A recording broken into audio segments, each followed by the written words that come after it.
This knotty yew stave is beginning to look a bit more like a bow.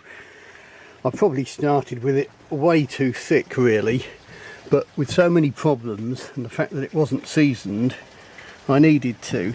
This is one of the most interesting bits. You've got this big knot here, and you can see on the belly there's the pith of the wood and there's knots going out that way. A little bit of crack in there. I don't know if you can see that, but we just flip it over and look at the other side, and the shape of the stave looks entirely different.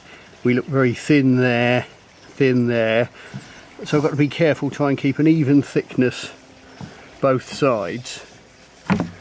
But the one thing that winds me up is some bowyers, you'll see they'll leave a knot proud on this side, on the back of the bow where pins come through, and then they'll leave a great big bulge on the belly, which I think is completely bonkers and unnecessary, because this sort of hard knotty wood is probably stiffer in compression than the wood around it. So I think you want to just try and maintain an even thickness along the bow. Well, I say even, it should be tapering towards the tip, but your finger and thumb are often the best way of seeing what and feeling what the hell's going on.